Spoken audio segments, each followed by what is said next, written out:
Originally built here based on the movie Earthquake. It starred Charlton Heston. Oh, wow. That movie turns 50 years old this year. That came out in November of 1974. And now that you've just experienced an earthquake, we have to calm you down. We got to take you to a peaceful part of our backlot, so we're going to bring you to a little island called Amity. And Amity is a word that means friendship.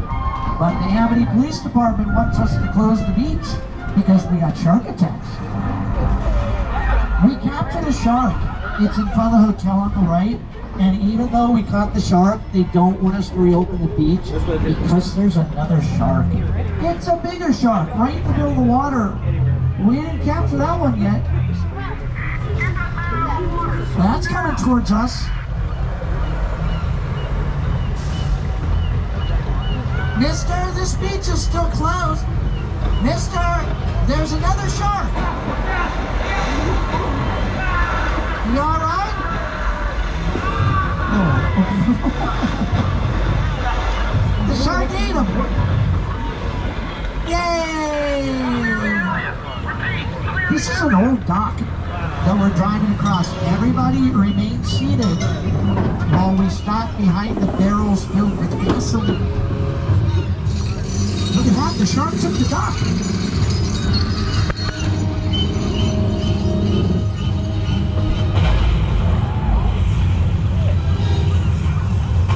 Fortunately, the shark is underwater. It does not seem to be a danger to us. Oh, the shark's out of the water.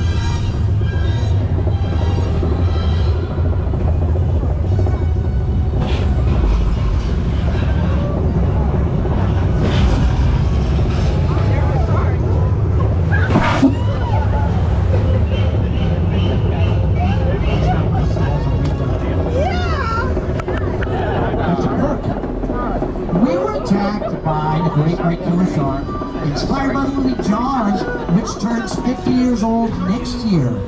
Jaws came out in June of 1975. This attraction has been throwing guests on the studio tour since 1976, so this opened the year after the movie came out. It's not the shark that Steven Spielberg used in the film. Our shark works better than his. When they were filming Jaws, they built several mechanical sharks. None of them would work. They kept breaking, they kept malfunctioning. They named the shark Bruce. Everyone on the crew called the shark Bruce. They named him after Steven Spielberg's attorney at the time. The same name of the shark in Finding Nemo. The shark from Finding Nemo was named after the shark from Jaws. Now we've got another classic attraction. Here to tell you about this one, I've got today's show co-host and weather anchor, Al Roker. Time for my favorite part of the tour, weather. When it comes to film and TV, it is truly a special effect. In fact, to demonstrate how weather effects are created, we debuted our first major attraction here on the studio tour way back in 1968.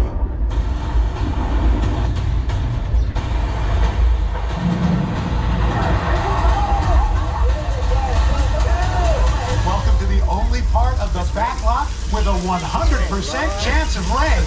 The flash flood. This is a very simple weather effect. This rain is created by hiding sprinklers in the trees. All the water is recycled, but the sunlight comes on a hill. And when it rains this hard for too long, a lot of water builds at the top of the hill and it creates a flash flood.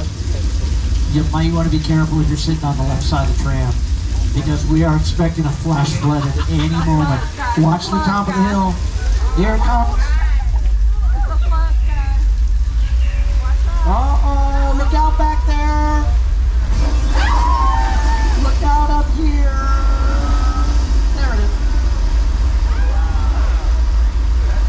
I'm going to show you a movie, or a scene from a movie that used this special effect. This is a family comedy, Big Fat Liars. You can't outrun a wildcat! Yeah, we'll see about that.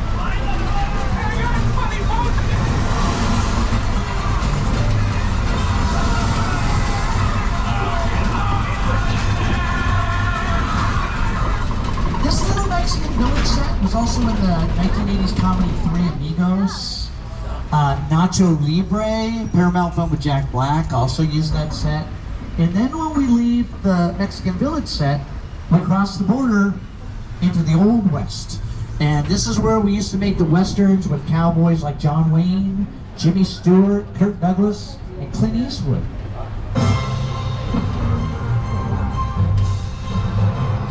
Maybe you're just gonna stir things up here. Bet I am.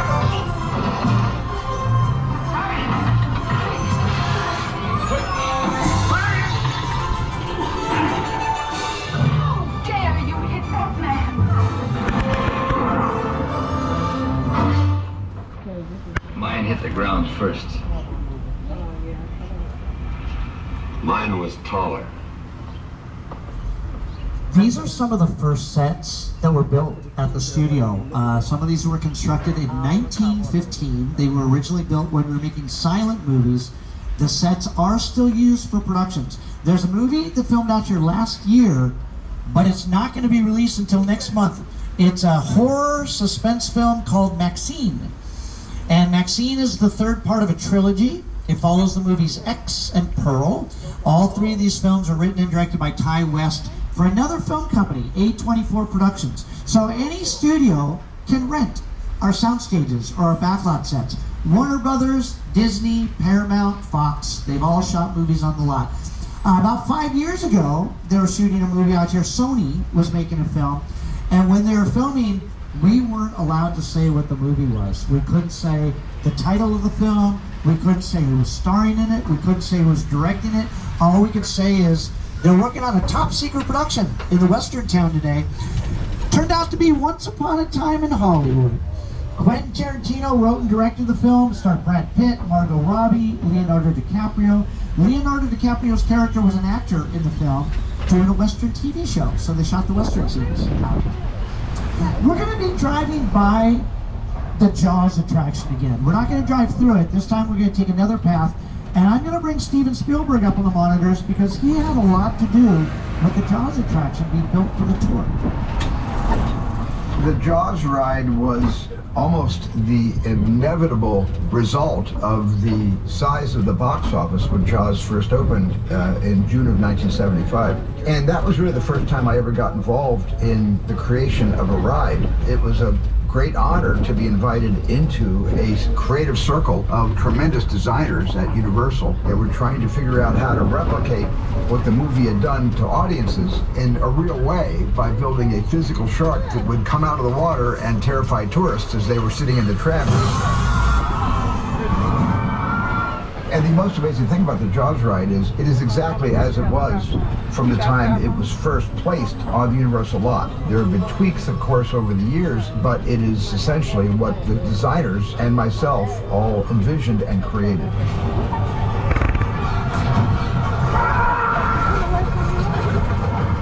I'm done bashing the shark. Thank you, Jaws, for everything you've done for me. But I will say, consistently, the shark did work much better on the tour than it did in the Atlantic Ocean in 1974. I'm going to bring Steven Spielberg back in just a moment because he's one of the executive producers of Back to the Future. And if you're fans of the film, you may recognize these Lion Estate statues off to the left, placed on the corners of the street that led to the McFly house. Those Lion Estate statues are replicas of the original statues, which no longer exist. Those were rebuilt for the first film's 30th anniversary. And we have a long history of working with Academy Award-winning director Steven Spielberg. It goes all the way back to the very beginning of the studio tour.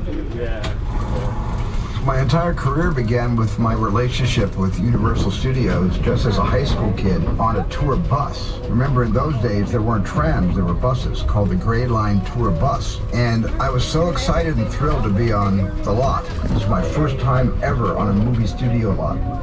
And during a bathroom break, I hid in the bathroom, and when everybody left to get back on the bus, I waited another 15 minutes until I'm sure the bus left, and then I had the entire lot to myself that day. And in those days, movie lots were so crowded because all movies were made on film lots. Today they're made all over the world, on locations, but most of it was focused in those days, in the 60s, on the film lots. So nobody noticed me when I was going around from soundstage to soundstage, and I really felt, in my own young way, I owned the lot and had the most amazing day of my life. That's what you guys look like. They have a better looking tour guide. Appropriately, after hearing from Steven Spielberg, we drive right to the set of one of his movies. This crashed airplane set was built for the filming of War of the Worlds, a Paramount film that starred Tom Cruise. That was a real plane. That's not just a set that they built, made it look like a plane crash. They got a full 747 and they did this to it. That was somebody's job on the set of War of the Worlds to rip an airplane apart. Right in front of the airplane, on the right side of the tram, we have a set that's been a highlight on a studio tour since it first started back in 1964. This is Norman Bates' home from Psycho. The film was directed by Alfred Hitchcock, the master of suspense. Mrs. Bates likes to sit in a rocking chair, and she stares out of a bedroom window from the second floor. She watches our trams drive past. So as we're driving by the front of the house, you might catch a glimpse of Mrs. Bates. For the first few decades of the studio tour, we had an area on the lot called Prop Plaza, where guests could get off the tram, they could take pictures of movie sets, vehicles for movies and television shows. For our 60th anniversary, we brought an opportunity like that back. We're coming up to Step Onto the Lot. This is going to be a limited stop for a limited time. You can take some pictures of the Hollywood sign that we're passing by. We've got the Bates Motel, the Psycho House. You can enhance your pictures with a Universal Cinematic AR filter. We got some QR codes in front of the Jaws photo spot and the King Kong photo spot. When you're ready to reboard a tram, you just follow the signs around. You might be getting on a different tram. You might